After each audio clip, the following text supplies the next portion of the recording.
Hey, what's up, YouTube? This is PC, and today on Gamers Passion, we had our returning hosts, Jared and Sal. We have a really special guy joining us today, FX Dash. You guys will know him on YouTube. We know him as Shane. So, Shane, give him a say hi to the crowd. Hey YouTube, how's it going?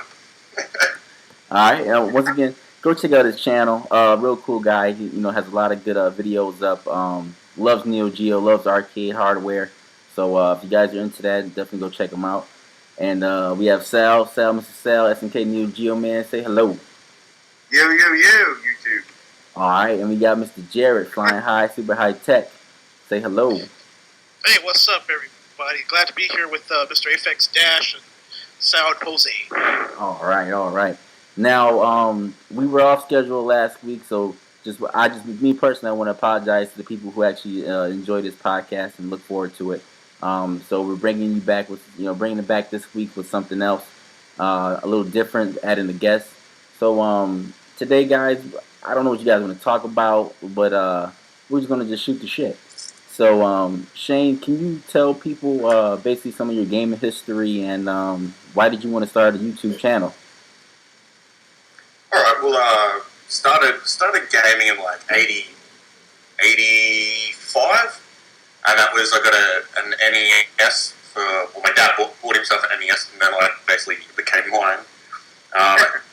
Really got into arcade stuff with like Ghouls and Ghosts and Final Fight. That was me, and then of course Street Fighter 2 became a main game for ages.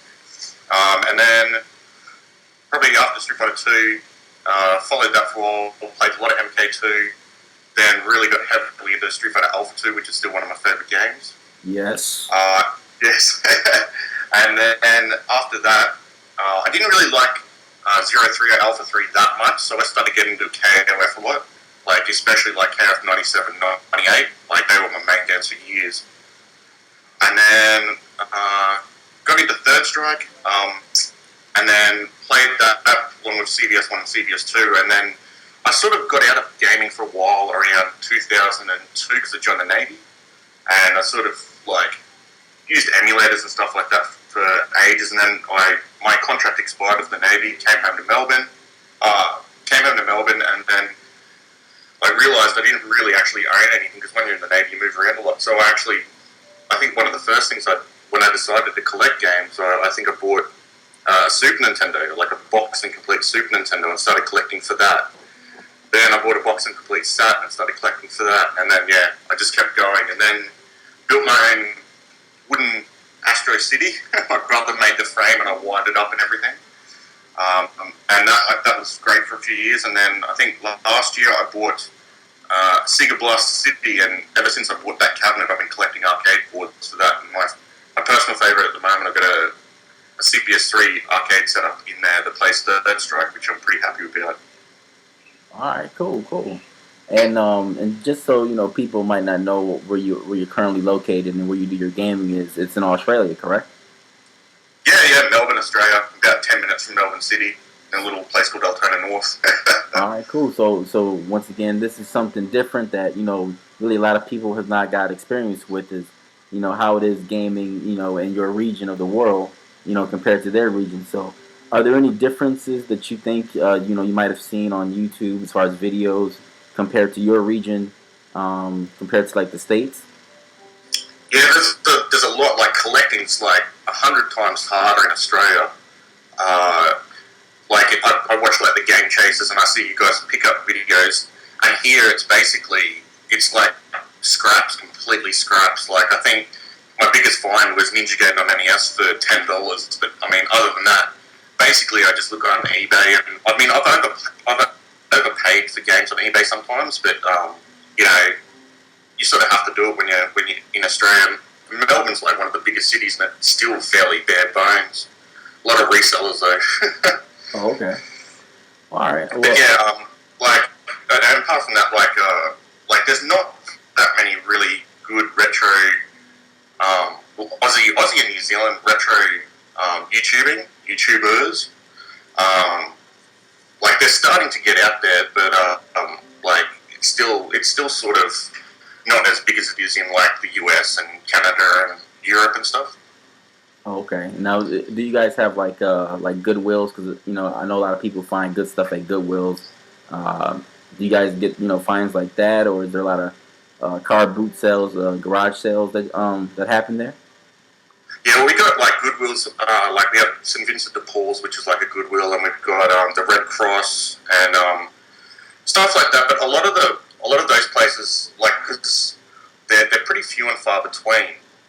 You find a lot of resellers will go around all the local ones, buy up all the games, and then if you go to like the car boot sales, which you call them flea markets here, um, and then you go to the flea market, and all you find there is resellers like just this one guy. Or whenever I get to the flea market, I always go up and ask him random how much these games are because it's ridiculous, and his descriptions of the game are hilarious. Like I pick up like Super Mario Brothers Duck Hunt for the NES.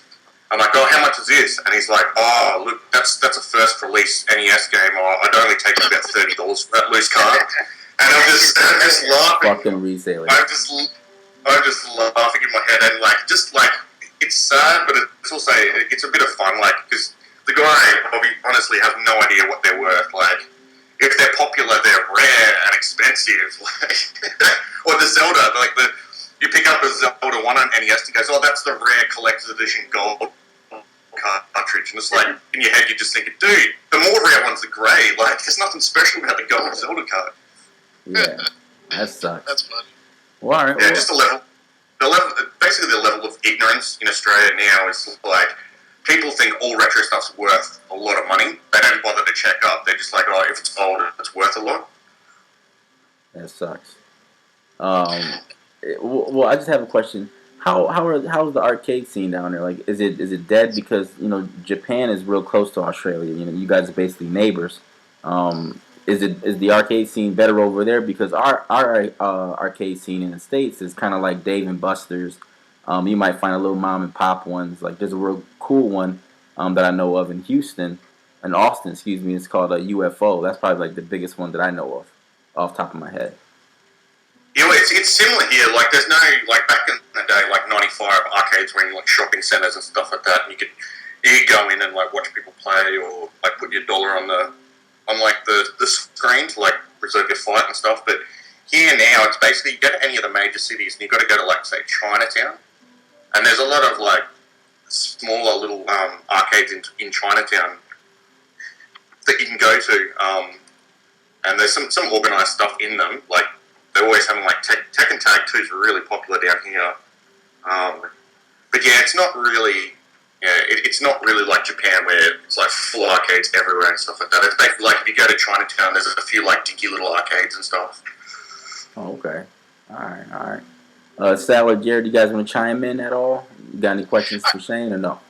Yeah, hey Shane or Apex, what was the arcade? You were talking about Street Fighter and went up in Australia. What was the arcade scene like back in the day when you were like a little kid? I mean, was there more arcades? Was it like very popular? And you sound like you had a lot of passion for those old Capcom games that were in the arcade. So, what was it like when you were coming up? Yeah, it was amazing, man. And it was like shopping centres had at least one arcade in them, if not more. And then if you go into the city, there was like time zones and like just arcades everywhere. It was like even places like I remember the fish and chip store down where I lived in Brisbane, which is 2 states above, like near the top Australia, sorry. And like there, like you walk into like a convenience store and there would at least be 1 or 2 arcade machines sitting there. Like I remember like the local one we had was a Street Fighter 2 machine, a Final Fight, and a Ghouls and Ghosts.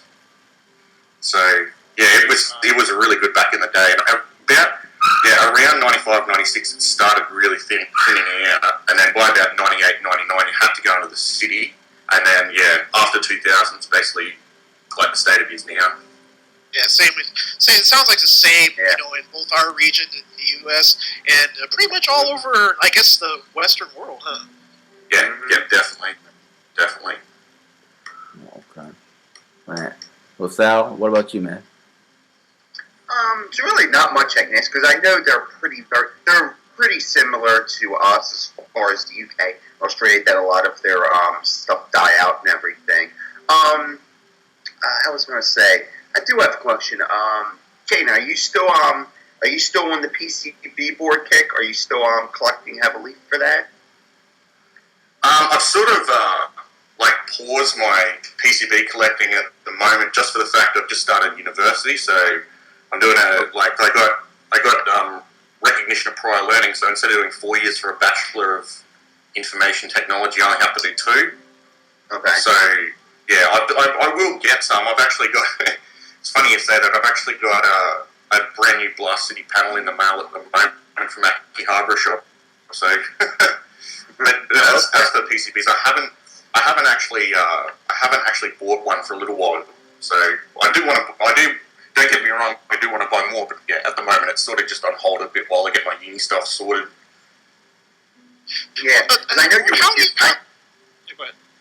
Oh, sorry. Because I know you were huge on it for like a while, and also I kind of figured maybe there's some type of transition or something or whatever that you kind of slowed down quite a bit since maybe like within the last 6, 8, 10 months. So that's why I was just wondering. Yeah. How much technical knowledge do you really need to really collect arcade PCBs, arcade games? I mean, Is it like? I think it might have cut off. Is it like real hard to collect for it, or is it easy? Yeah. To collect PCBs, to collect arcade games, it seems like there's a lot of harnesses involved, connections, that kind of thing. I mean, does it really require that you have a really real technical knowledge to collect arcade PCBs, arcade games? I'd definitely say it helps a lot, but a lot of the boards get sold in working condition. It helps if you look online. There's a lot of really good things, but I'd always recommend having like a multimeter if you can, just for the fact that you want to be able to test stuff, and a multimeter's like, if you want to get into PCB collecting, grab yourself like a semi-decent quality multimeter, because that'll save you a lot of headaches. But no, you don't have to have a lot of technical knowledge. It helps if you understand the voltages and amps and basic connectivity and things like that. But I mean, a lot of the stuff there's a lot of great technical docs you can look online. Like if you're into Japanese sort of games, I know Arcade Otaku, their wiki is amazing for all the knowledge on that. Yeah. Isn't the majority of it actually almost like a plug and play? Because since a lot of it's JAMA, and most of the time, especially if you have a super gun or just an arcade that supports JAMA, all you have to do is just basically just the connectivity. As long as everything's connecting, there's no capacitors broken or anything. It's basically almost like a plug and play type of thing. Yeah, you're definitely right there. Most boards are JAMA. I mean, you still get the odd ones out even now that aren't, and a lot of the newer stuff comes out like JDS, which is like the Type X stuff and things like that. But yeah, you're basically right. Like most stuff from around 88 to 2005 is basically mostly JAMA. So it's basically as long as you get the JAMA connected the right way up, you're not really going to have any troubles. As long as one of the big things I've found is a lot of people I've talked to and needed help with it is you always want to keep testing your power supply and seeing if it's given that straight 5 volts, because a lot of boards, especially the MK boards, they'll be very picky about the voltage, even if it's 4.7, 4.6, 4.5, they'll get errors and won't boot up, and then there's other things like the MK, some American boards will have negative 5 volts, which a lot of people, my Blast City doesn't. Yeah, my Blast City, most Japanese cabs won't have negative 5 volts. They'll do 5 and 12. But so that's another thing you got to. But I mean, honestly, as long as you look online and say you buy Final Fight, you just look up Final Fight specifications. You'll just find out most information online. Mm-hmm. Yeah, because I kind of figured it was like that, because a lot of times you have a homemade super gun, or you buy one and all. The only problem is I see with the only thing that's the problem with collecting is storage, really, because a lot of times people are storing them in pizza boxes and shit, because I mean they're just hard to fucking store because they're just so all the boards range in size and all of that. That's the only thing that's kind of hard about, I think, getting into that. The super gun itself can be tiny, and you can even use the Neo Geo controllers and stuff, but it's just the storage of PCBs and being so fragile and breaking and the amount of heat and everything that's coming in. Yeah. I think it's the hardest thing, I think, to deal with when you're actually collecting all that type of stuff, trying to keep everything in a cool, dry type of place and being able not to fuck up, any of the capacitors or IC chips that they're all on that. Yeah, that's honestly the best way I've found is you get like probably about, I don't know, you guys don't do meters, what do you do feet? So probably 6 feet of bubble wrap. Yeah. With a board like a CPS one board, 6 feet, and you go around like vertically 3 times and around horizontally 3 times, and just put on a shelf, like not stack them, but like lean them on the shelf against each other. That's the best way I've found to store them, really. Okay. Yeah, a lot of room taken up. Exactly. Yeah, I'm lucky. I've got a closet where up the top it's actually got a shelf that goes up above the top of the cupboard, and I can actually like stack them up. Well, not stack them, but like lean them across the cupboard. So you are right. Like it takes a lot of storage space compared to a cartridge. Hey, I got a question for each of you guys here. Okay, we're talking about arcade games. Okay, say if you had the ability, if you could have one dedicated arcade game at your house, what would it be? I mean, I'm talking about, it doesn't matter, any arcade game ever made, what would that one dedicated arcade game be? Let's start with the few effects. What do you think?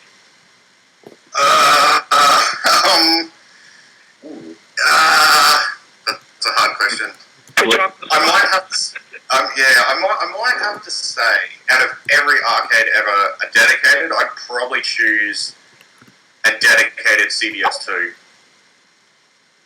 Yeah, I'd have to say dedicated CBS2, or recently I've started really getting into King of Fighters 13 or a Type X King of Fighters 13 dedicated. Beautiful, yeah, great. What about you, Jose? What would you think?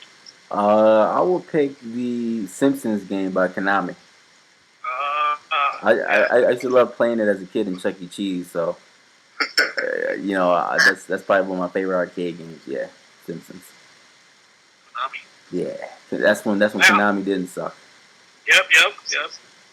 I would probably have to go for it and say like Turtles in Time, an arcade game, because that's the motherfucker where it was just such an improvement over the original. And the fact that it doesn't matter, even though I'm a grown-ass man, you still have that nostalgia for the fucking Turtles and shit. So, and the fact that it, robbed me, of my, quarters and, that type of thing. So I'd probably go with that. It would be a combination between that and maybe Street Fighter, do the championship edition. Nice. Yeah, can I just jump in? If it's classic, I'd probably say a Ghouls and Ghosts dedicated, just like classic time period. That sounds great.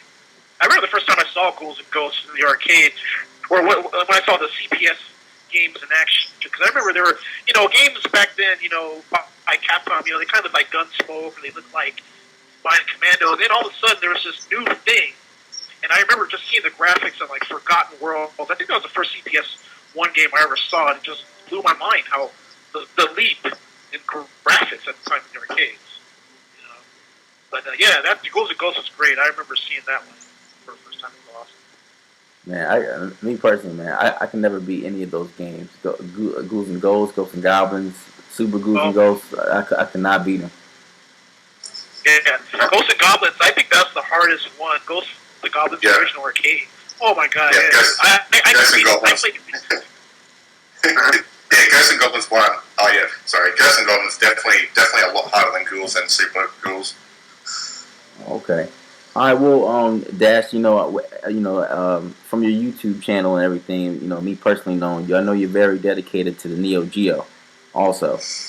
And you had some really cool videos up, like what we were just talking about, the your '94 retrospective video, which is really well done, man. Like I think everybody here really enjoyed it who checked it out. And cheers, man. Check it out.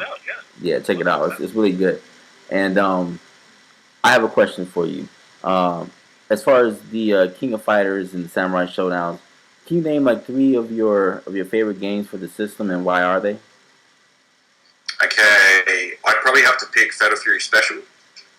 First one. That was the game where, Fatal Fury and Fatal Fury 2, they were pretty good games, but they couldn't really tear me away from Street Fighter 2. But as soon as I saw Fatal Fury Special, the roster, the amount of characters, and they between Fatal Fury 2 and Fatal Fury Special, they sort of tweaked the fighting, and it sat really, really well. And I think that's probably one of the best early fighters, along with like Street Fighter 2, all the like Champion Edition and stuff. So definitely Fatal Fury, a special. Second game would probably be Last Blade 2. Nice. These are probably all going to be fighters. I'm a massive fighters guy, so yeah. But Last Blade 2 for my second. Just that game, the soundtrack, the story, the setting, the art, everything about that game. It's like a work of art in motion. That game is gorgeous and amazing and really, really deep. It's some people prefer Last Blade 1, but I prefer Last Blade 2 just for the roster and like the stages and stuff like that. Yeah, just Last Blade 2 is amazing. If anyone out there hasn't played Last Blade 2, go play it right now. I think my third. Yeah. Sorry, go ahead. Sorry for interrupting. Go ahead. No, you go. So what were you going to say? No, I was about to say, I just actually did an overview on Last Blade 2. I said basically the same shit you said. I said, if you haven't checked this out, you must have been living under a motherfucking rock. Exactly. Fucking, yeah, exactly. My sentiments exactly. Sorry for interrupting. Yeah. Oh, that's fine, man. And you probably, like, if you watch my videos, you probably know my favorite game on the system, which is Mark of the Wolves. That game is, like, for me, I remember, like, playing KOF a lot, and when Third Strike came out, I just couldn't believe how fluid it was and just how well it moved and parries and stuff. And I went into an arcade in, Melbourne City. They had Ground Mark of the Wolves, and the first time I played that, I was in love with it completely. Just, I mean... The first intro is a bit fruity with all the but if you wait and you get the second intro, that's amazing.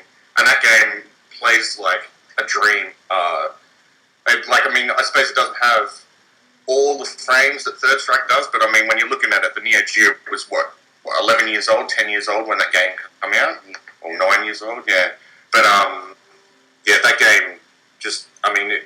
Like, at first you're like, it doesn't have parries, but it's got Just Defend, which is actually... I prefer the Just Defend system than the parry system. Parries, you tap forward when they attack. Just Defend is, when they attack, you just tap back just as they attack you. So, yeah, I could go on and on about Mark of the Wolves. But yeah, definitely Ground Mark of the Wolves is my third, so, yeah. Man, those are some nice games. Yeah. Sal, what about you, man? I don't think I ever asked you that question. What was the question again? Oh, that's cool. No, was to wipe that shit out your face. No, you gotta repeat the question, brother. Yeah, no. Basically, what was your top 3 Neo Geo games? Wow. Probably it's going to be, I would say, the first one's probably going to always be the King of Fighters 94 because that's what really kind of drew my attention to the system itself. That's when I was like, God damn, I gotta buy this motherfucker. And I would say the second one probably would be Samurai Showdown 2 because Samurai Showdown 1 was so excellent, and then 2 improved upon it, which to me I thought was impossible. And probably 3, I'll probably have to go, actually, believe it or not, with was Shane saying it's Fatal Fury Special because like the first one was okay, second one was pretty good, but Special got it right. So it's kind of like my order of games that really, really showed me what the system could do at that time. And of course, everything else from that time just got better and better. But I believe that's like that's my prize is right there for the system. Okay. And what about you, Jared? Wow, yeah, Sal always makes me schizophrenic because, he always talks about 94, and I love King of Fighters 94 so much, but I have to say the first game that got me, I'll just go back to the early days. With the game that I really liked, that I really love, and I still play it to this day. I love Fatal Fury 1. I love the first game. I don't know what to say. Like, a lot of people think that that's a very simplistic answer, but I just love that game. I just like just with the three characters, the music, the backgrounds, and I really loved Fatal Fury 1 just on its own. That's one of the things I like to say. I played Street Fighter 2 a lot back in the arcades, but Street Fighter was always being played. It was like there was a line of people to play. So what I would do is play the Neo Geo, and I would play the Neo Geo. I love Fatal Fury. I loved everything about it. The characters. I love the whole fight with Beast Howard. I gotta say that's one of the top ones. But as far as what, aside from that, I would probably say Samurai Showdown 2, just for the reasons that Sal said. And I'm gonna be a little bit biased and say King of Fighters 95 because it's the first cartridge game that I actually was able to win out and buy myself. And I played I played that game as much as Street Fighter Alpha 2. I mean, it was just head-to-head battles all night long. Okay. All right. Now, I don't know if you, Sal. See, I don't know. Did you have a Sega Saturn, back in the day, or no? No. The thing is that the Sega Saturn back in the day never interested me because I used to work at Toys R Us. So I used to see the Sega Saturn in motion, and at the time they were, I was seeing the games that they were coming out with at the time. And a lot of them at that time didn't impress me because now the games that actually do impress me, some of them actually never came to the States. But I never owned one because at the time it came out, I could not appreciate the system, especially since Sega America had no fucking faith in it, and then they wound up dropping it. And, so now I just wind up just not even really giving it a chance when I was a kid. And, unfortunately, they killed it off anyway. Yeah. Let them know. All right. I mean, the whole reason why I bring that up is because when you were a kid, you were either really a Sega guy or a Nintendo guy. And so I'm just gonna go around and ask everybody, why were you a Sega guy or a Nintendo guy? And did you guys ever growing up in school? Did you guys ever get into arguments with your friends? Because I can remember get into a couple of scuffles over just stupid stuff now. But I mean what's better, Sonic 3 or Yoshi's Island for the Super Nintendo, So we'll start it off. We'll start with Shane. What were you back in the day? Which were you and why? I was a bit of a fence jumper. Sorry. You can't be on the fence. I started with the NES, and then I got a Master System, and then I went to the Super Nintendo. Then I went to the Saturn, and then I went to the PlayStation and Dreamcast. So. I mean, for most of I used to always sort of defend Nintendo a bit more than Sega, though. So yeah, basically, that's my long short answer. Okay. All right. Well, Jared, what about you, man? Now, this is a funny thing. I'll tell you a little quick story. Just like Aphex, and I know Sal too. You guys grew up with NES. We had an NES. I remember being in the consumer, the little stores with my brother, and it was like the decision between getting the Nintendo and Sega was just as important as being the next president of the freaking country. That's how big of a decision it was. It was huge. It was big. It was. And we were comparing. I mean, we were reading consumer reports and all that stuff. But we ended up going to NES because we played this machine in the arcade called Play Choice 10. And what that was basically Nintendo would have an arcade cabinet that you can select the different games for the Nintendo. And they also had something called the Versus Unisystem, which were arcade cabinets, which you pretty much had games like Excite Bike, Super Mario Brothers in the arcade. So when you saw the NES, those games looked like the arcade. So we ended up getting an NES, but let me just tell you this. When we made our decision, my next door neighbor, actually my neighbor across the street, he was a little different. He told me a story. He went to Disneyland. He said he played this awesome game, and it was about this guy flying around and had this moving cabinet. I was like, what the hell is he talking about? And I was just so intrigued by what he was talking about. The game that he was talking about was called Space Harrier. And I remember I went to the arcade, and I finally saw Space Harrier for the first time, and I was just like, oh my god, this is so awesome. It's just as awesome as he explained. And then guess what? He got a Sega Master System. And so we had to, in the AS, if he had a Sega Master System, I used to go over there, and I remember he had Space Harrier, which was a 2 megabit cartridge, which was big. That was like a big deal. And I couldn't believe it. I was like, and I was kind of like Aphex. I kind of like jump the fence every now and then. So that's kind of my thing with those machines. Okay, all right. And what about you, Sal? To be honest with you, between Sega and Nintendo, I'm just gonna say I really went both ways with them motherfuckers. I didn't have like you fucking flip I wasn't a Nintendo guy. Yeah, I heard that. Yeah, that's right, motherfucker. Fucking flip floppers. That's right. Pay attention. You cheat either way. You cheat either way. Yeah, that's right. That's the swing either way, brother. You do what you got to do. You know.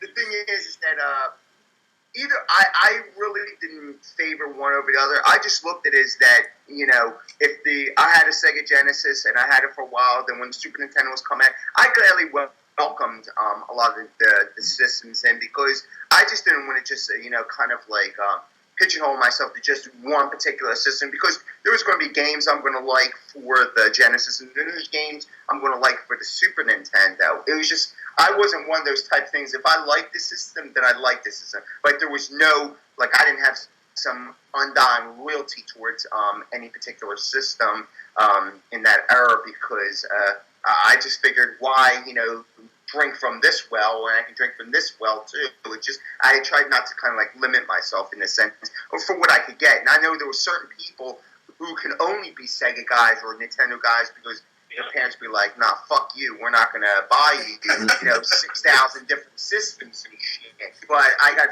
fortunate enough that, you know, I could kind of, you know, con my way into that shit. So the thing is that I didn't have any true loyalty. I just appreciated every system for the particular games that they had on it at the time, to be honest with you. So, yeah, that's what I'm going to stick with. You know? I got to say, like, back in that time, is in the 8-bit days, and that's what if you guys talk about fanboys, those were the fanboys. We were all, I mean, that was when fanboy was invented. I mean, because you were either a Sega guy or a Nintendo guy, and it wasn't really because it was, like, the fault of the players, the gamers. It was just because your parents set up that barrier. They said, either you're going to get one or the other, you ain't getting both, so you better decide. Right. So that made a lot of fanboys. It made us a lot of those guys fanboys. What we had to do is we had to share our systems. You had a neighbor, you had someone down the street, or a cousin, and that's how you kind of learn about different systems. You know, you might have a Genesis, and your cousin has a TurboGrafx 16 or PC Engine, or your, you know, whatever. Your friend down the street has a, you know, Super Nintendo, and you kind of had to share, you know, all those things if you wanted to explore all the games. Yeah, I was going to say, and it's funny you say that, because nowadays, like, the fanboy flame wars, blah, blah, blah, they just go on a post. But back in those days, it was like you had to say it to someone. And if they didn't like what you said, you're going to get your ass beat. Yeah. Yeah. Some motherfuckers were sensitive and shit. Seriously, they were sensitive, because if you said something about one game, or if a game looked better, like, especially if you got a Super Nintendo game and a Sega Genesis game that came, and it's, let's say, I don't know, like a Mortal Kombat or something, it came out on the same platform. One was better than the other, and you're like, no, motherfucker, this one has this, and it just, that's when that shit started really becoming, I think, a real rivalry, because at the time, especially like with Mortal Kombat, the first one, I don't mean the second one, because the second one, that's kind of like when Nintendo got their head out their ass and shit. Yeah. But, you know, the first one, there was a lot of people saying, you know, like, you know, we got the better version, and, you know, even though technically the Super Nintendo had a bit better graphics and all. So, yeah, a lot of shit was stirring up and all due to certain games, because they were, you know, a lot of times much better on one platform than it was on another, rather than just being on equal ground and all. Oh, okay. All right. Me, myself, I was a Sega guy, so fuck Nintendo back then. Just saying. And you know, back then, you know, back when I was, you know, in school and stuff like that, you know, we'd just be at the lunch table, you know, talking shit. And people would bring in their game magazines, like, new age gamers, and, like my son, like, they don't know what the fuck that is. They don't know what a game magazine is. This shit is crazy to me. But, we'll bring that in and we'll check out the new stuff coming out, and, we'll say, hey, what's better, once again, like Sonic 3 or, Yoshi's Island. And secretly, I wanted a Super Nintendo, but my mom was like, fuck that, you know what I mean? We don't put too much money into the Sega Genesis. So, You were in the closet, huh? yeah. I was in the fucking closet, you know what I mean? So, but it was real fun back in those days. I can remember, just some stuff like that. Like you guys, how was it? I guess as a child growing up in those days, for everybody. As far as like gaming goes, like what was some real good memories, I guess, that you guys can think about? Like, let's do like one apiece if you can, of something that happened, and at the end, I'll tell you guys that little story. I was trying to tell Sal and Jared that story about that girl in the Soul Calibur 2 that that you guys want to know about. Oh, okay. Yeah. So I'll tell you that at the end. But is there like a gaming memory that you like to share? That's just something from your childhood, I guess. I can share one. It's pretty embarrassing though. That's fine. I mean, that's up to you. That's up to you. Those are the ones we want. All right. Well, I think year 6. I was probably 10 or 11. I can't even remember now. But it's like one of my first double dates with my best friend and our girlfriends. And we went to the movies, and then everything was going fine, and we got to the arcades, and we were like going around, and my friend Robert and his girlfriend were playing something, and my girlfriend said, "Oh, do you want to play this game with me?" And I'm like, "Yeah, okay." I think it was like virtual racing or something like that. And as soon as I hopped in the game, man, my boyfriend mine turned off, and my intense gaming competitiveness turned on. Yes. And I absolutely smashed her in this game. And I was like, yes. Turned around, she was just looking at me like, what the? Like, whoa. And I was like, at that moment, I realized you've just lost yourself a girlfriend. Damn. It happens, man. Gamer just takes control, like that. I think I even said, man, you're so slow or something like that. It was just before my boyfriend clicked on again, and I was just like, oh, you idiot, you absolute moron. That's tough. All right, Sal, do you got anything like that or no, or just? Not like that. I always think. I mean, well, I'm gonna have to separate my priorities. I have game memories, but they're not that deep. Now, the only memory I can actually really serve is when I was in high school. I was friendly with a guy who was here in the States on a visa from Hong Kong, and became real friendly with him in high school. He was a senior and shit, and we used to go to the arcades, and it was around within the vicinity where I was going to school. And, I always had my Sega Genesis at the time, and I always played Golden Axe and all that other shit. It was at the time, and all. And then, I wanted to play that type of stuff in the arcade. And he brought me around to this, bright machine that, 600,000 people were standing around, and there was Street Fighter 2: The World Warrior. And he's like, hey, check this game out. And I didn't know what the fuck I was looking at or anything. And he just popped in a quarter for me, and he's like, look, just give it a try. I got my ass whooped. I had no clue what the fuck to do or what people were doing. I guess they had a free fucking credit with me. But the thing is from just playing that game and seeing the visuals and all, actually, I enjoy beat 'em ups. I've always done, because that's all I played in the arcade. But him just showing me that and just seeing that, it was just so amazing, because it was so radically different than anything was at the time. Because I was just used to playing, like I said, all the Sega offerings, or whatever was coming out by Konami or whatever at the time, and just to see something so radically different as far as a beat 'em up goes, be 1-on-1. I think it was almost like fucking spiritual, like the heavens opened up and shit, a light shined down on me and shit. It was just like, it was something that really changed my life, seeing that, because then I truly enjoyed fighting games from then on. So that's really the only story I have that actually moved me towards being a huge fighting game fan. besides enjoying beat 'em ups too. So, but it's nothing embarrassing. Oh, okay. But it was really cool though, you know. All right. Now I'm thinking I should have gone last. Save the embarrassment. I have those stories too, so don't feel bad, man. All right, well, go ahead, Jared, man. Tell it. Oh man, there's so many different ones. But I remember I had a crap. I don't want to. No, that's okay. I'll say this one. I remember one day I was in high school, and I had a real hot day in high school, and I remember like one of the cutest girls I thought in school at that time. We were supposed to go out. We were supposed to go to the homecoming, and and I was like excited about that because she was really nice looking and everything like that. And my brother had a Super Nintendo at the time, and he brought home Axelay made by Konami. And oh my god, dude, I was like, I was totally into that game. Like, I was like, oh my god, I can't believe how awesome the graphics are. I was just a total nerd. I was like, oh man, look at the bosses and all this stuff, the music. And I was into it, and I would play that game so much that I was actually late for my date. You know? And when I got there, and she didn't live that far away, and because I was in this freaking game, and she was pissed, man, because I was late, you know? And basically, it fucked the whole night, man.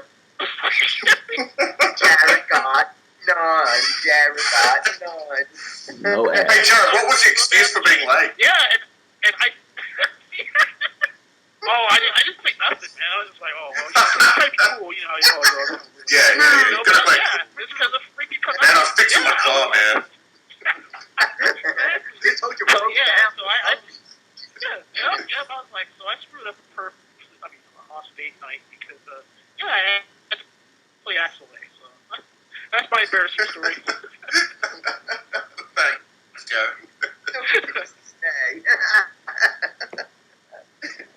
All right. Okay. Well, I guess I'll tell my little story now. I guess. It's not really embarrassing. It's more like it's kind of like at the time, me and my brother, we kind of had like an argument. Well, no, we just kind of had like mixed feelings about it. But now, like I'm going to see him in a couple of weeks. He's in the Navy and he's going to come visit me. And now we just talk about this type of shit and we just laugh about it.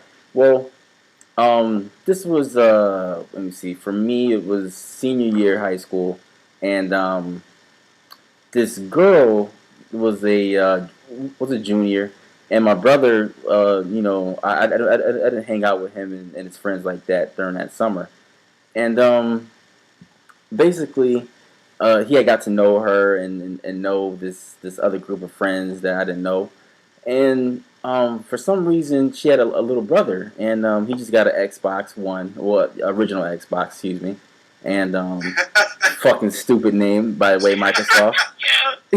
but anyways, and he was into fighting games, he was trying to get into fighting games, and so my brother asked me if he can hold my Soul Calibur 2 for Xbox.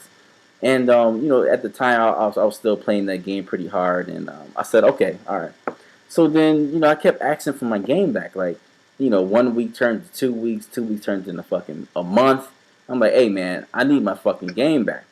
Okay. So we were at school, and I knew he was going over our house. And, just to hang out, whatever like that. But I knew he kind of had, like, an interest for her, just from the way he was hanging out with her. So we had a mutual friend of me and my brothers that lived kind of down the street from her. So I said, okay, you know what? I'm going to go over there today. I'm going to grab my fucking game. And then I'm going to get out of there. You guys can do whatever the fuck you want to do. But I'm going to go grab my game today. Because you're bullshitting. She's bullshitting. I want my Soul Calibur back. And basically, so we go over there. We catch the bus, school bus, and we go over there. And as soon as I get over there, she's acting all friendly towards me. Because it's like kind of like the first time I ever really met her. And, so we go into her house. He lives in a nice house.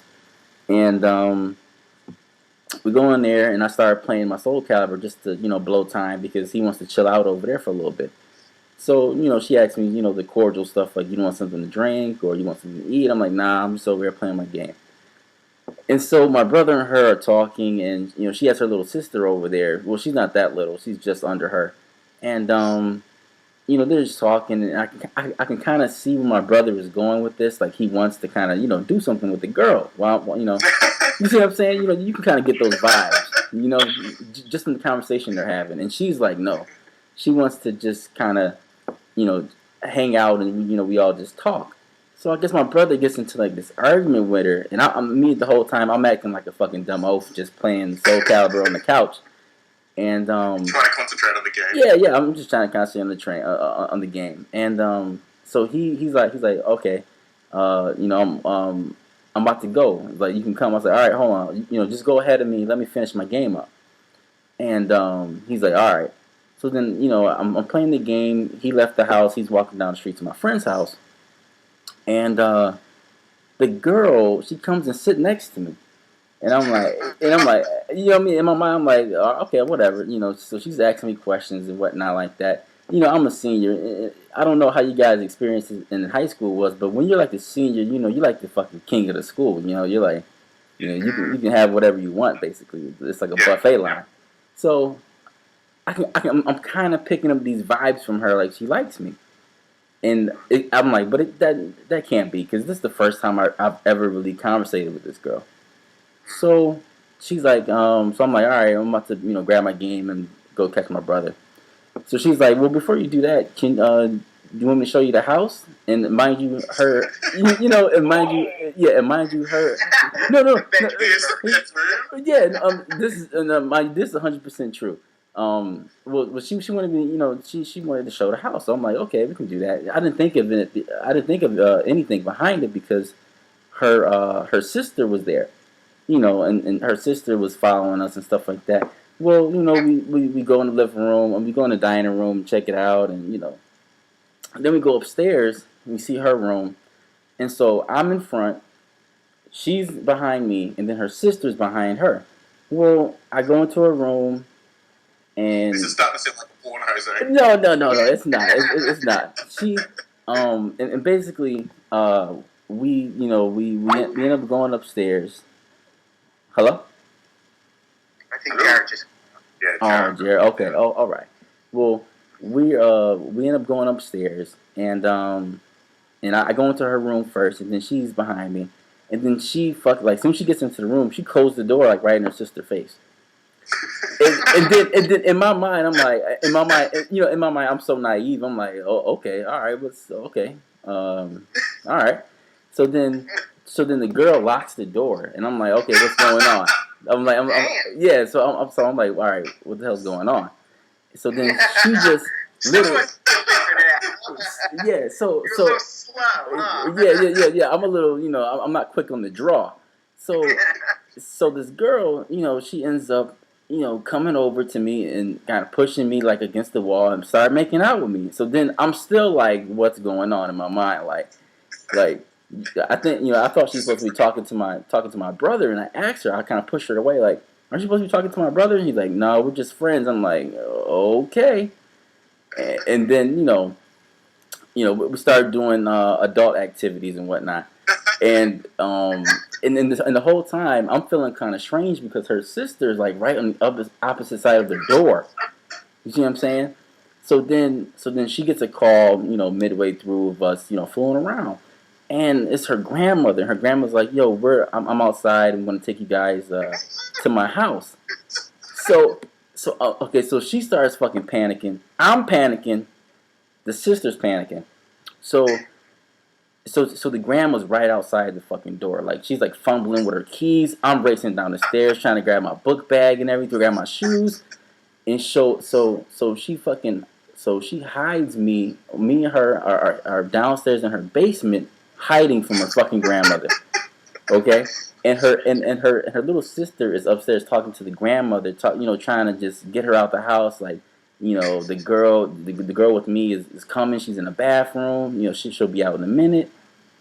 Downstairs, this girl, she's very persistent. She was downstairs trying to make out with me while this shit was like that. She was getting a kick from this shit. Like, it was crazy, guys. Man, And that sounds like that shit from fucking Boys in the movie, Boys in the Hood and shit. fucking grandmother. fucking crazy. I can smell the sex in the air and Yo, shit.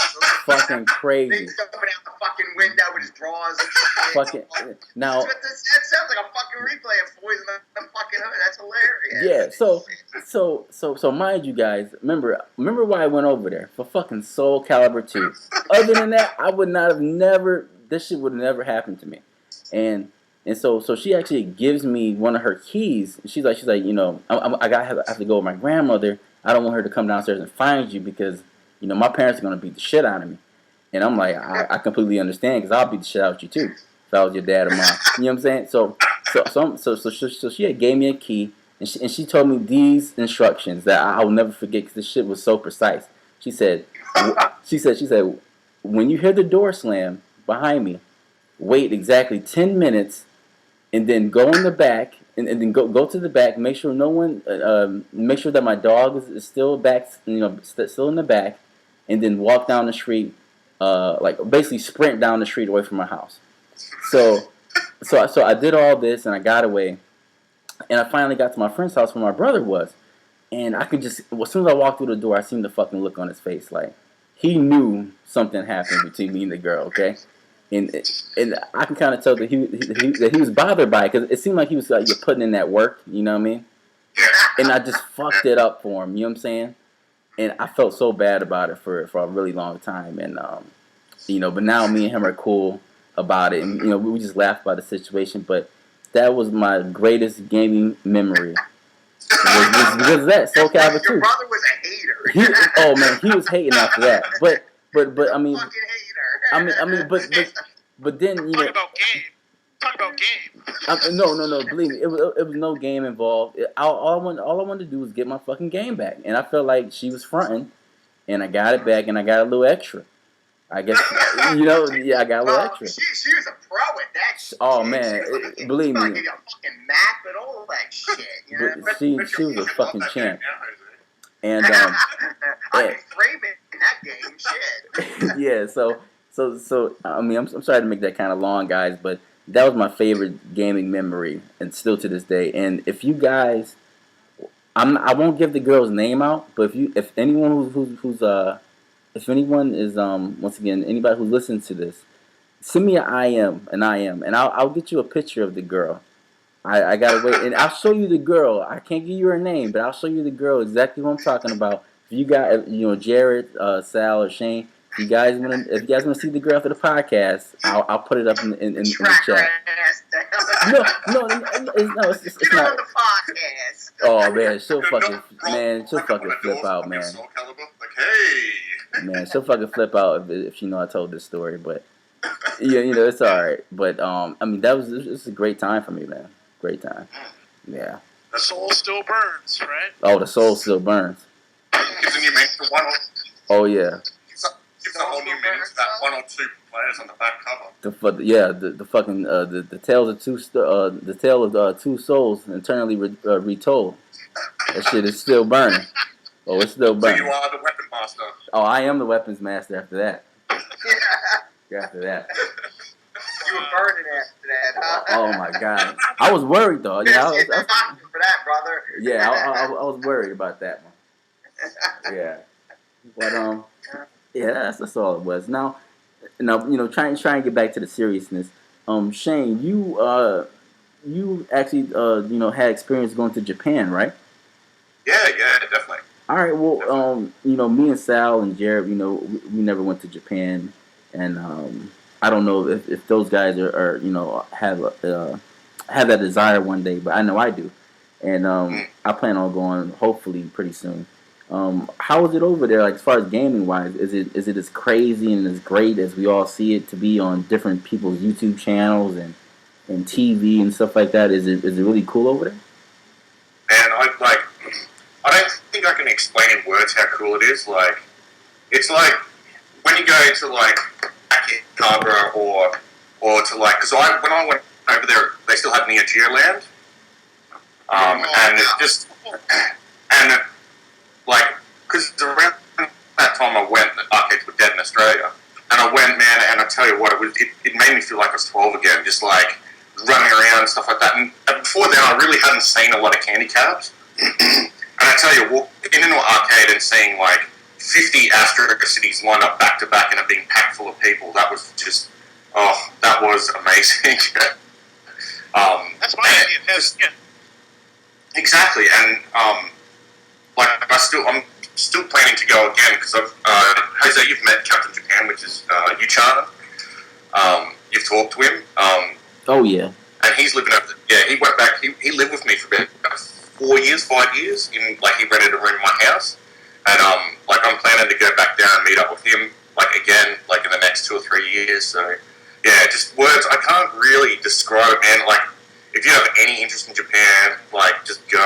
It is amazing, absolutely amazing. It's just and you step into one of those arcades, and I swear to God, you feel like you're 12 again. Just I want to play that game, and that game, and this game, and that game. Wonder if I can fight that dude. Oh. Nice. I tell you what, Aphex. I remember I used to dream. I remember Neo Geo Land. I remember seeing pictures in one of my old game magazines, and I was just like, oh my God, you mean they have a Neo Geo Land? That was yeah. I couldn't believe it. It was that was all my dreams come true. You know, it's nothing but Neo Geo games and Ferris wheels and an amusement park theme Neo Geo. I was like, man, Japanese are so lucky. They're so awesome. It's God, it was just a dream, a fantasy, you know. But I can totally see that. I can see you really going through those different arcades, and it's that arcade spirit's still there with their over in Japan. And God, I'm so envious of that. And it's different as well because I don't know about America or Canada or Europe, but in Australia, a lot of the arcades. Depending on where they were, but most of them were very sort of sketchy.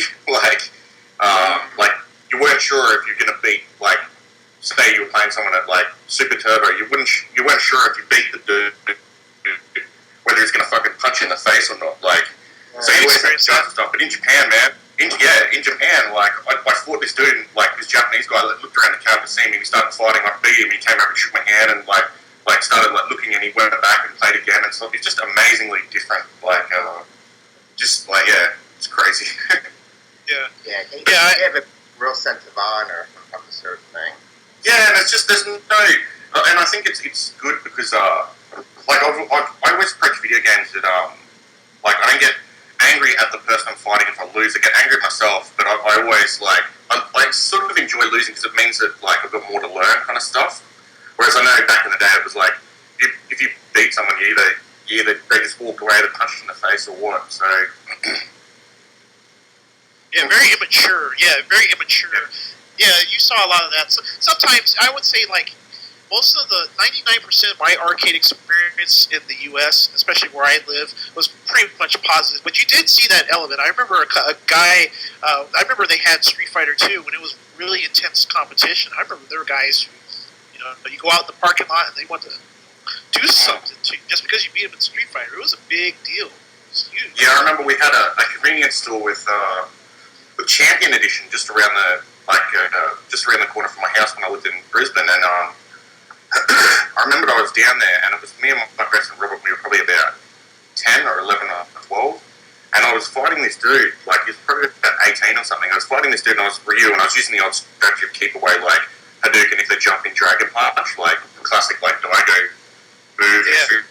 But I remember he goes, if you've beaten this round, I'm going to wait in the car park and fucking flatten you when you come out. And I ended up beating him. The guy punched the machine, walked outside the doors, and was watching me the whole time. Me and my mate Rob were what the hell are we going to do?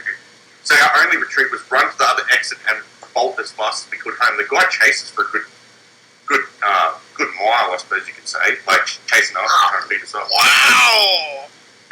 Damn! I would have stopped him fuck this. That's how serious.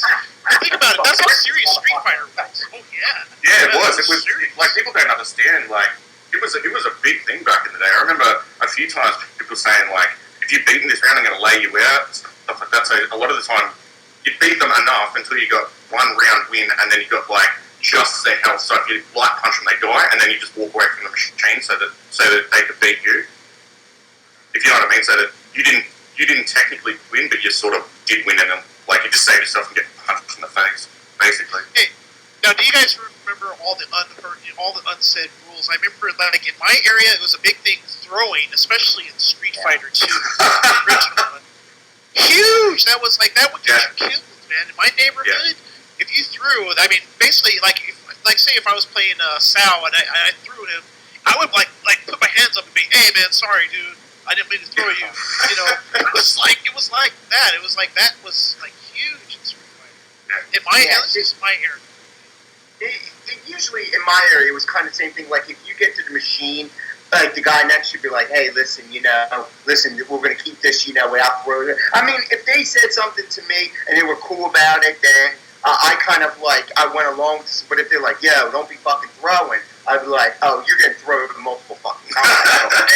And I'm a dickhead too. I'm one of the dickhead motherfuckers. Like, because the arcade machines are pretty close. Like, how you standing and shit, and I'm a broad guy, so sometimes you elbowed him and shit, and kind of fucking knocked him off and shit. I was ignorant as shit because it was just like it depended on your person you were fighting. But if they were cool and all, and they said, hey, listen, no throws, just keep it, whatever. Yeah, I kind of adhered to that. But I had the same shitty shit. Like people would say shit, and I'm like, fuck you, this is my quarter, and and I worked every blue moon, so to me, I cherished my money, and I was like, fuck this, nobody's going to intimidate me. I mean, it was stupid, because, you're sitting back there, you're young, and you're like, what the fuck was I thinking type of stuff. But it was, but you did have places where, if they were cordial, and they then, you played the game and everything, and you did what you had to do. But if they were dickheads about kind of, threatening you, saying, don't be doing that, then you're like, this motherfucker's getting thrown.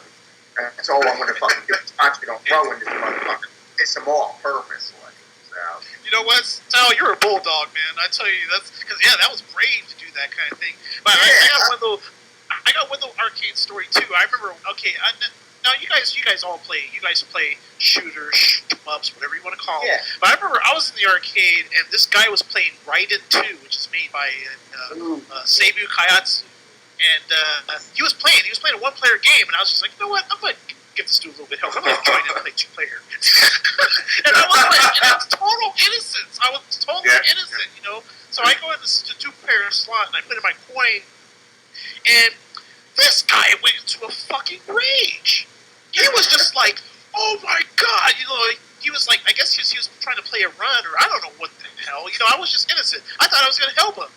And he just got in up. He flailed his arms. He got all upset. He walked away from the machine. And I was just like, oh my god, I didn't know there was some type of etiquette. And then that's what I later found out that there was a lot of etiquette when it came to arcades, And that guy did not want to be disturbed.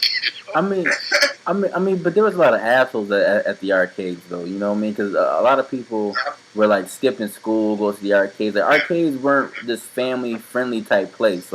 Unless that shit was in a pizza shop. If it was just a pure arcade, there was a lot of assholes there. Yeah. Oh yeah, definitely. Yeah, it depends on the thing. A lot of times people were generally good because they appreciate it. But then, you had certain people who, it depends on it. And this thing, they smack talk, especially with Street Fighter, especially if you win it around, I just say cocky shit to them, sit your ass down and shit like that. I would have dragon punch and shit. I said, yeah, now sit your ass down and shit. Motherfuckers be like, oh, they have that fucking thing. Because it's just on their cockiness and shit and doing all that. But a lot of the places, to be honest, they were gracious about it. If you lost, and you just wait your turn again. But for the most part, it was only a handful of shitbirds who kind of fucked it up. But other than that, most of it's always been positive and shit. So, yeah, definitely. Yeah, definitely it was. It was mostly positive to negative. You have that connotation that arcades were dark, seedy places somewhere, but most of the time, it was basically a positive experience. Yeah, because I shot up. I shot up to 5'8" when I was I got my growth spurt when I was about 11 or 12, probably about 13, and then I didn't have to take a shit anymore. Basically, so. Yeah. Put on a little bit of muscle, and then they're like, okay, I'm going to talk. I'm not going to bother that dude. Nice. nice. Well, Those are great times. Great yeah, times. yeah. Great violent time. Yeah, just a lot of shit talking, and I'm telling you, man, just like a lot of crazy shit back in arcade times, and I really do miss them. Um, I know everybody here is a collector and stuff. What are some of your guys' collecting goals like for the year? Like, do you have any games that's on your radar? Like, do you want to kind of share them, or no? Do you want to just leave them a surprise because you might want to grab them off of eBay? You're trying to look for them, and that might drive the price up because some asshole might want to come and steal your idea. So it's up to you guys. I like somebody trying to steal my ideas. Yeah. More power to them. Yeah. Well, Shane, do you have anything that that you're looking forward to this year? Like as far as like your game collection wise, like what are you trying to do with it? Yeah, I've got a few things. I want to fill out my Saturn collection a lot more. Because once I got into arcade stuff, a lot of my console stuff just got put at the side. So I want to get a box and complete US Saturn, like pretty good condition. I want to get a few more Saturn games. Apart from that, I really want to get a working Naomi GD-ROM setup, which is a pain in the butt because I got like a complete kit for CVS 2. I really want to get that set up in my Blast City. And apart from that, I just want to finish off because I've got, as I said before, I've got the control panel, the brand new control panel come from Akihabara shop for my Blast City. So that's one part, and then I need to get some artwork printed, the top part and the controller inlay. I need to get that printed out, that artwork, and then touch up the paint on the Blast.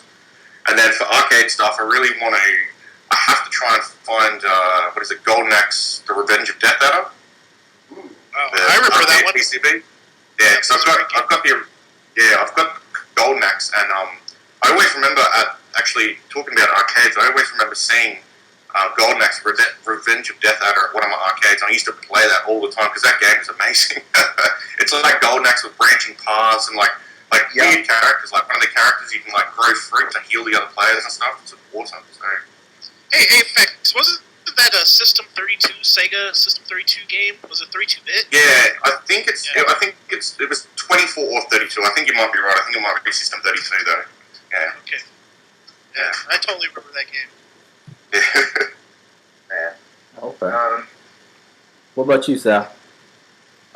Basically, I probably pretty much said in a lot of my videos that most of my Neo Geo goals are pretty much kind of complete because my whole goal was to collect all the fighting games for the Neo Geo. So I'm only missing one. So the only one I'm missing is Samurai Showdown 5 Special, and just try and look for a legit copy, either an MVS copy or an AES copy of it, and kind of complete it because there's really nowhere else to go with the system because, like I said, I don't need shelf padding and all that other shit to, for the system and all. And then from there, maybe still collect some PS2 imports and things like that. And like I was telling you before, Jose, and I think I was telling you, Jared, like probably I want to get rid of my PS3 and maybe get a Dreamcast and buy, a couple goodies for that and all that. I really enjoyed it because I was always thinking about a Dreamcast for a minute. Now, it doesn't have to be box complete. I don't really care about it at that stage, but just have one because to enjoy some of the games that I never got a chance to play or it never came out here and all that. Because especially a lot of the Japanese library, because the Dreamcast was supported up to like 2007 in Japan, whereas it fucking was an early death here. It did pretty well in Japan, so try and experience a lot of the games that we never got a chance to play here. Well, due to Sega stupid shit, of course. Yeah. All right. Well, what about you, Jared? Not really that much, but I will say that there's one game that I do want, actually that you have, Jose, is that Soku Gorentai. I guess that's how you say it. Yeah. Oh, wow, that Sega Saturn shooter. I think it's a Sega STV hardware game. Yeah. That was released. That game, that's been one game that I've been really looking for, and hopefully maybe I can find it import. I really enjoyed playing that game. I think that game's excellent. I don't know if you guys would know about it, but it's an arcade-based game made by Rising, right? I think it's Rising. Yeah, yeah. And, it's a great shooter. I think that's one that I really want to have in my collection. Yeah, it's a pretty quality shooter. It kind of reminds me of Galactic Attack and Radiant Silvergun. Yeah. Yeah, It's got a really good presentation, really good music. I just like the style of that game, so hopefully I can run across it. That would make me very happy. okay. Jared, speaking of that, have you are you really enjoying that Metal Gear? Oh yes. Yeah, because Metal Yeah, Gear. that's one thing, guys. She was silent. Oh yes! Exclamation point! Stop. Oh yeah, and I'll tell you why. I'll tell you guys why. I remember back in the old NES days, Konami did release Metal Gear, and it is, despite what you may think, it is very connected with even the newer games because the whole premise is still the same. It's about tactical espionage. You know, you have all these different. You really rely on stealth more than you rely on action. And as a young kid, that threw me off. I was like, I just wanted to play a game like Contra. That's what I expected from Konami. A game like Contra, an arcade action game. Whereas Metal Gear was like this kind of slow-moving game where Solid, Snake would smoke cigars, cigarettes, and just hang around and wait for the enemy to go past. I just wasn't about that back then. And so I dissed Metal Gear for years. And then I was talking to Jose, and he was telling me how great Metal Gear was. I said, oh, you know what? I'm going to give it a try. I'm going to give it a try and see how it is. And I ended up getting Metal Gear Solid 3, Snake Eater, and I really got sucked in. And I was really surprised that I did. So I'm glad I was able to play that, and I'm playing it now. And I think I'm about 8 hours into the game. And for me, as an old school guy who just wants to play, I just need 2 buttons, man. I just need jump in action. That's my thing. And to be able to play a game like this is complex. It's a very complex for me to play. Complex game for me to play, but I'm really enjoying it. So Great. And Sal, how have you been enjoying that Pocket Color? Pretty good actually.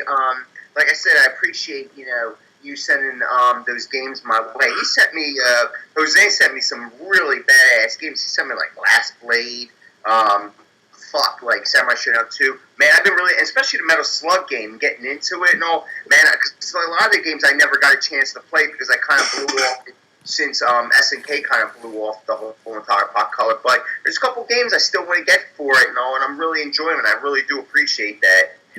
It's really starting to see, like, damn, shame that I didn't keep my original system, or I don't even know what the fuck I did with it. But the thing is that it's I'm probably going to collect maybe quite a few more games for like Gauss Fighter and things of that nature. And yeah, but it really awesome system. Really enjoying it, and it's a shame that I just threw it by the wayside.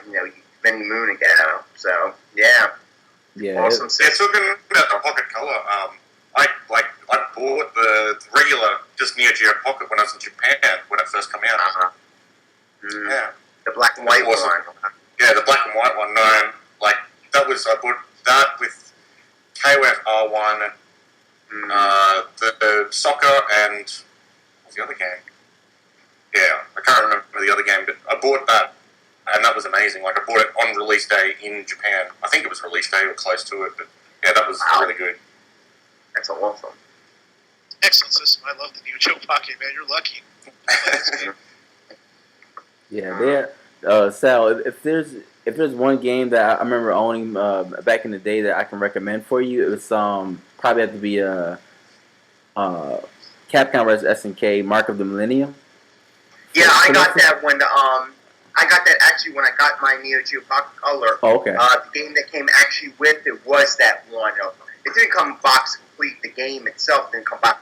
But yeah, it's actually the game that came with it. No, so yeah, I played the shit out of that too. Yeah, that's probably like one of the best. We call it, crossover. Yeah. It's a shame, unfortunately, it's a shame the AES one couldn't have been as good as the Pocket Color one. Yeah. Preach, brother, preach. Yeah, it is what it is, but hey, it's an outstanding game, and more people should check it out, and whether they got to play it through emulation or whatever they got to do. But the thing is that it should reach a lot more people. It's an incredible game, especially for a handheld. Yeah, a game is Right. badass. Yeah, that and probably that my Neo Turf Masters, man. If there's one thing that people really don't know about me, I fucking love golf games. Like, I mean, not like Tiger Woods and stuff like that. I'm talking about like Hot Shots Golf, Mario Golf, like those kind of cartoony ones. Yeah, I yeah, love them, arcade man. stuff. Yeah, the arcade ones, yeah, I love them. Like, Yeah, that's what. Yeah, the golf. That's one. Yeah, Neo Turf Masters. But the second I saw that game in the MVS cabinet, I was like, oh, Metal Slug. These are the same guys who made Metal Slug, and you can kind of tell by the music and way styling of that game. Yeah, that's a very fun golf game. It's tons of fun. The MVS and that little. I never played the Pocket Color version, but I can imagine it's pretty good. So. Yeah, I gotta check that shit out. yeah. I got a question for you guys. Why, if someone is trying to get into the Neo Geo, because I had somebody ask me a question about that after watching one of the podcasts. What are some ways you think they can get into it? Like maybe some games you can recommend that are not that expensive or that are just good, and some ways to go about getting the system and some accessories for it. Can I just say something real quick? Maybe Aphex Dash and Sal might agree with this. Okay, I really don't think the Neo Geo is as expensive as people think that it is. If you're talking about the cartridge home system, in this regard, okay, if you want to play the most popular Neo Geo games, those I think the most popular titles are very accessible. I mean, you guys may agree or disagree. Like if you want to play the Fatal Furies, the World Heroes, the Art of Fighting 1 and 2 maybe, and Samurai Shodown. If you just want to play those games, maybe up to 1 and 2, I mean, you can really find those games very inexpensively, like, for instance, like games like Art of Fighting 2, World Heroes 2, I mean, those games are like under $20. I mean, cheap. That's Yeah, my biggest tip if you're getting into Neo stuff is you have a long, hard think about AES or MVS because you can get a console at MVS and it costs a bit more, sometimes a bit more than an AES system, but then the games are a lot cheaper. So sit down, look at the games list, like really decide because if you commit to AES, then there's a lot of pros for AES and a lot of pros for MVS, but if you're going the AES route, be prepared to have a number of times where you say, I want to get this game and look at eBay and it's multiple hundreds of dollars. And then you get disheartened because you look and you see one below it and it's MVS and it's like $45 or something like that. So I would just say sit down, weigh them up, and then commit to AES or MVS. So yeah. And the thing about the AES, if you are going to get an AES system, you can buy the most popular games fairly cheap. But if you're going to talk about buying the more obscure games, then you're probably going to want to take the MVS route or the consoleized MVS route. But if you just want to play the more common games, you can find them fairly expensive. especially if they're loose. AES cards go down a lot if they're loose. Like if you can find AES cards loose, get them that way because they're. I mean, if you really like a game, get it boxed and complete. But yeah, if you can, get AES cards loose because 99 or 95% of AES collectors want the box, the manual, the cartridge, everything to be nice. So if you see a loose AES card, nab it. Yeah, absolutely. My whole thing towards the collecting for Neo Geo is to be honest with you, even though I'm an AES collector and an MVS, I'm still at the point, really comes down to your, basically your income. Like if you've got disposable income, go for the fucking AES because, you may as well actually have the true cartridges and, the manuals and all the pretty boxes and shit. But when it comes down to dollars and cents of, and having maybe a limited collection, especially nowadays, to me, I'm the type of person who will always steer a person away from the AES and push them more towards the MVS because this way they can get a chance to experience a whole wide variety of games, not just be stuck, with, only the some of the early release titles. And then some of the early release titles are actually starting to become expensive. such as your Ninja Commandos, your Robo Armies, all the motherfuckers that you would pass around that were like $30-$40 and now, quadruple that. The thing is, the MVS to me is always the logical choice. Like Shane was saying, is that the point is in the short run, the CMVS is going to cost you a bit, but really in the long run, you're just going to save money because most of the cartridges you're picking up, for the most part, other than maybe a super rare cartridge, maybe like Matcha Melee or Samurai Shodown 5 Special, a lot of times you can pick them up for under maybe $100 or a little over $100, and which fits in with a lot of people's budget and all. So I'm always for getting MVS because even though they'll beat the fuck up and they might not be a complete kit, you can always buy the boxes from the various websites to kind of pretty them up and shit. So I still always come down to that's the most logical economic choice, because a lot of people just don't have the income, and I think you'll become too frustrated trying to keep up with the Joneses type of thing with the AES because it's just not, it's just not a logical choice unless you have disposable income like that. So, I mean, that's just my personal opinion on the way that goes, and that's why I'll forego buying certain AES games just to get them for the MVS, or if I really want that US release or something, maybe I'll spend out the extra money. But in all reality, it comes down to is I'm just going to get it it's just easier to get it all for MVS, especially the Metal Slugs. That's a perfect example. You ain't getting any of them motherfuckers for the AES because even Metal Slug 5 and all that, they go for close to $1,000 and 3. All of them, the first one, you're not going to be able to experience these games unless you've actually purchased them back in the day. You're not going to have access to them unless you want to spend thousands upon thousands of dollars. And it's foolish at the end of the day.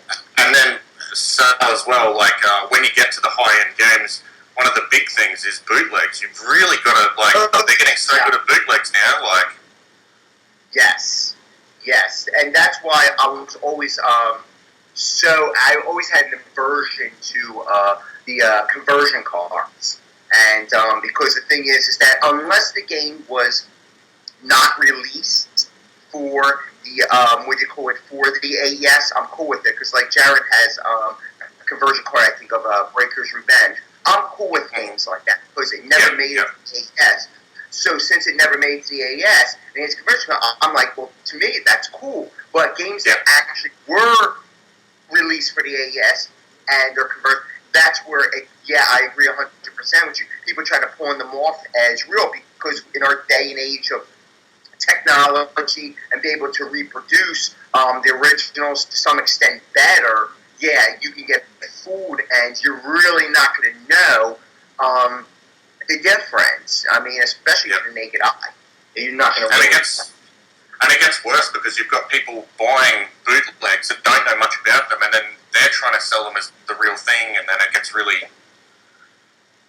Yeah, it's a hairy situation where it can they feel slighted and they try and sell off because of their it's just their ignorance. They don't know any better, and they find out that their shit is fake or somehow it comes up, and it's really it's upset. Yeah, that's the only thing that's bad about Neo Geo is there's a huge bootlegging market for it too, and kind of sort of like the same with the PC engine and all things like that. There's certain markets that are huge with bootlegging, and it's very hard to be able to distinguish from what's real and what's not. And it's a pain in the ass going through eBay and all them others to try to open cases up and stuff. So you really do have to be careful. So that's why it's always best to go through MVS because you can always pop the cards open and be able to determine it's fake. And if it's fake, then be able to open the case and and it will have no problem. Whereas the AES, you're not going to really pop them open because if you pop them open, you can actually fuck them up. So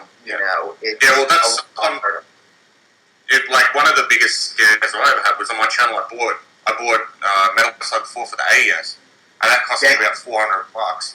And I got it back and I did my video on my pickups and stuff. And then like one of these guys, I can't remember his name, but he's a German guy, and he's really onto the Neo Geo stuff, and he actually said, man, that looks like a bootleg.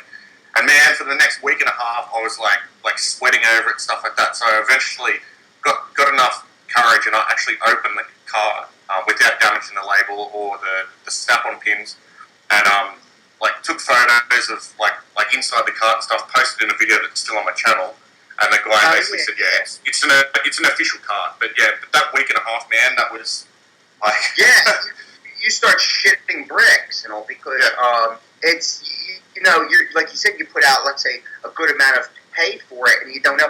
Usually, it's usually easier to tell on kind of like some of the later cards because of the PCB boards they have. Instead of looking green, or like a whitish type of board, like the connector pins have like a whitish tint or like a thing to it, whereas the other ones have like more of a greenish. That's how I can kind of tell that they're the later boards and stuff, so you can have an idea that they didn't use like the what do you call it? Because I know like Samurai Showdown 2 boards are usually the most common. They use the bootleg because I think they're easier to put the ROM chips or whatever the fuck it is, but usually you can tell kind of like a little bit with the later games. You just have to look at the connectors and see what they kind of look like, and but I agree with you. I'd be popping that fucker open too. I'd be putting that shit on an X-ray machine and shit just to make sure that shit's legit, because it's a lot of money you're putting in for it.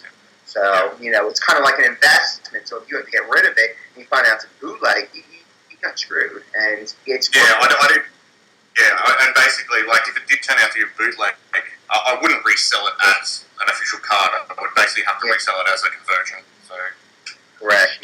That's so sad. The whole thing about the Neo Geo, it's just so, they made it so niche, and I think SNK themselves, they made this situation.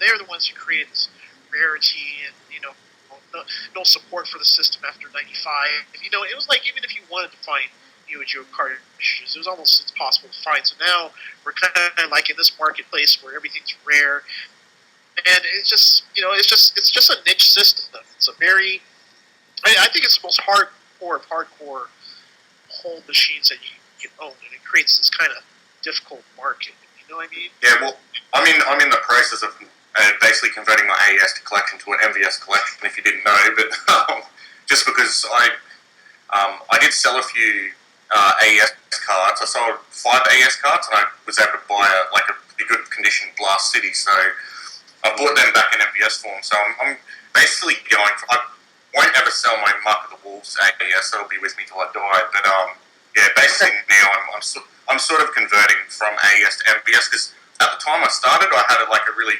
well-paying job, so I had a lot of disposable income. But now I'm going to uni. I'm sort of doing work on the side and stuff. I just don't have that money. So.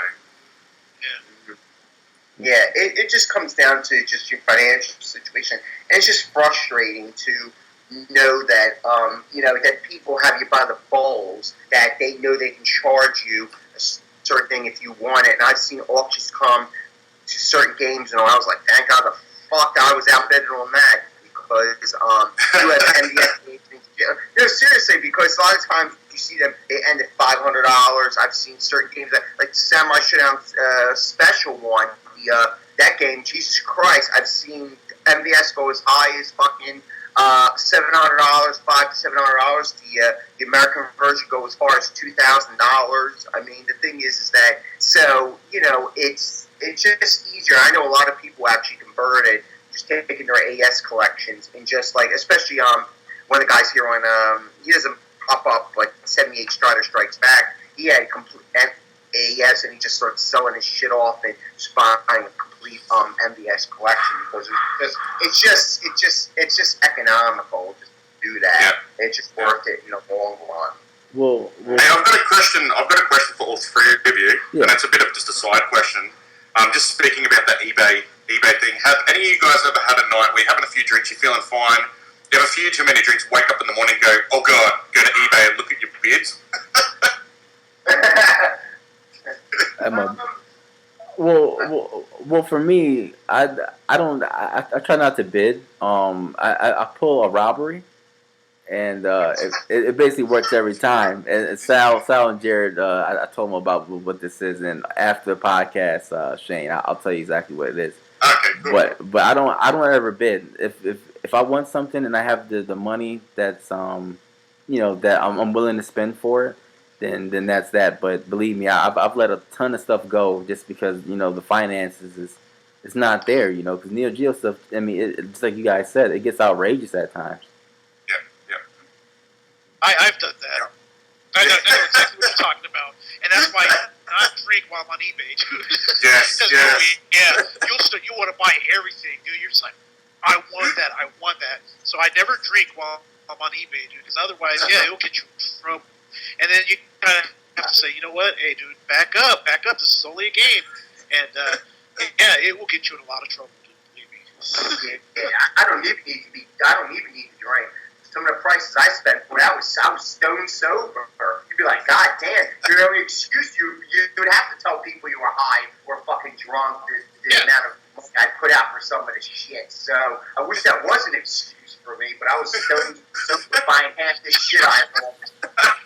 Seriously, at least I could have said I was smoking crack or something. It's like, oh, for baby. No, I was like, no, I was stone sober to like, oh yeah, we're gonna ship off the fucking insane asylum.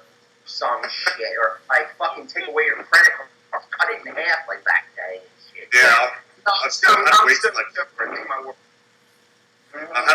that, and I had to live on noodles for like a fortnight. So yeah. No. Have you guys ever paid for something like on eBay and then you just kind of realize that you just did like an impulse buy, and it's like eBay keep sending you those fucking emails talking about pay now, pay now. I fucking hate that, man.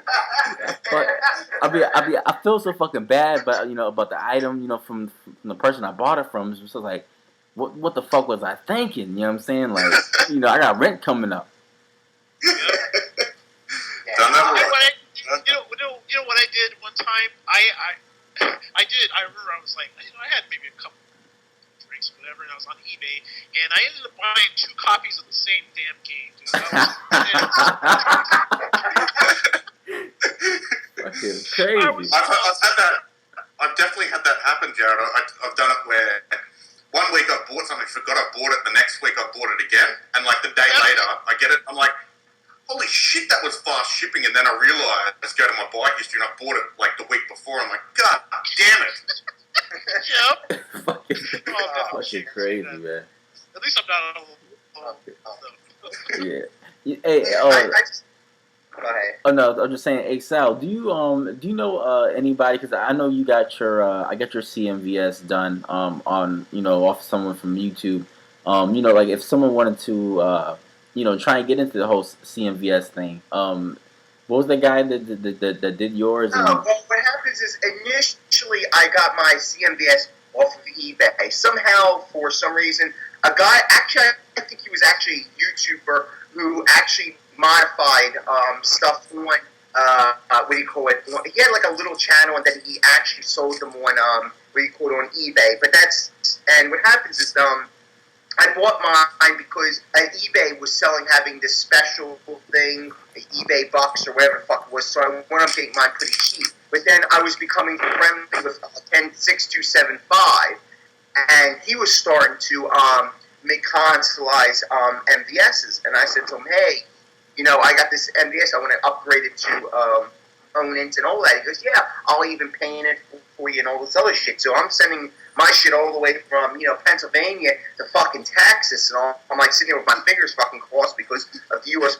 Postal Service, fucking hacky sacking my shit across, the country and all. And, but he wound up doing an excellent job.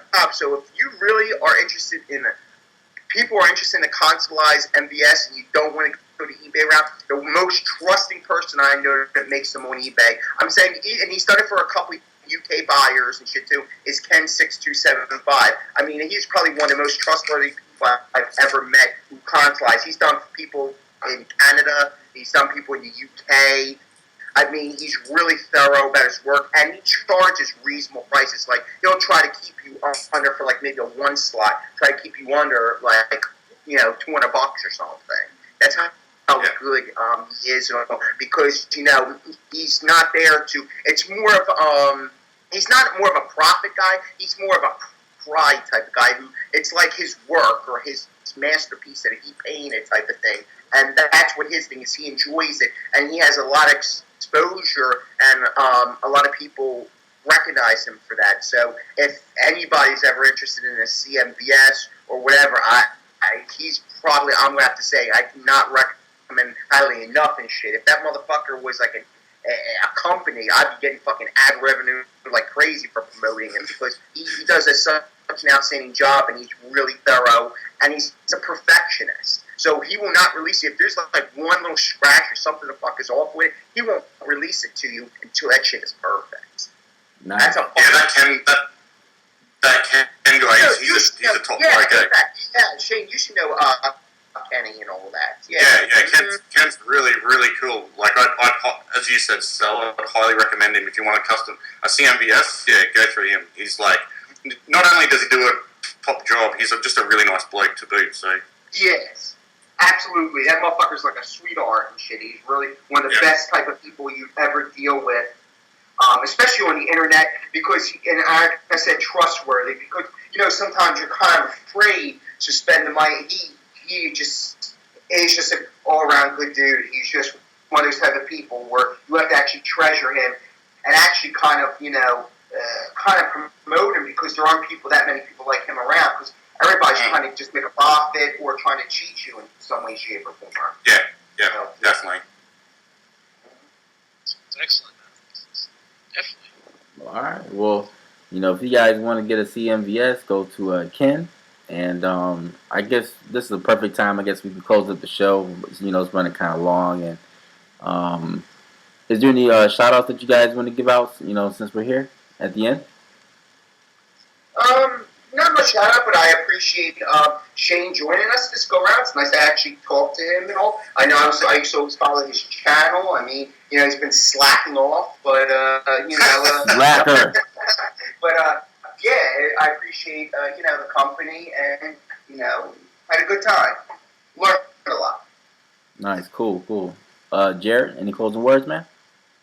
I just wanted to say I just really enjoyed our conversation, and I'm really glad that more and more of the gaming community is able to come together and just have talks just like this, because we're all passionate, we all love this stuff. So whether it's Neo Geo arcades or Super Nintendo or old school games, just to have this type of forum to be able to talk to you guys, that just really makes my day. So I'm glad everyone's able to join in and have fun.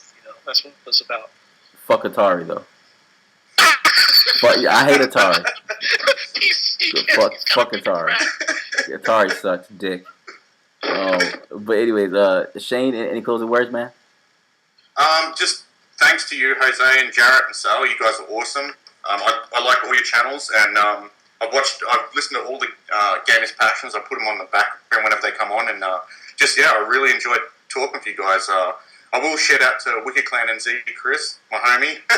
Yeah. He's a good bloke as well. So yeah, but thanks so much for having me on. It's like it's gone long, but it feels like it's only been 10 minutes. It's how much fun I've been having. So thanks to all three of you guys. No problem, man. Yeah, I hope you come back. Awesome. It was awesome. Yeah. And just for me, my little shout outs. Just trying to shout out Jericho Sanchez, real cool guy in Japan. Hopefully we'll have him on one day. Lloyd, Mr. Retro Dreaming, he's back on, so good shout out to him too. And just want to say, thanks guys for supporting the gamer passion. And please go check out these guys' channels on YouTube. Great content on their channels. Real cool guys. If you post something though, get you guys back. So, that's it, man. I'm trying to stay humble, and I'm glad that you guys are liking this. So we're gonna keep it going. And this is PC, and I guess we're signing off.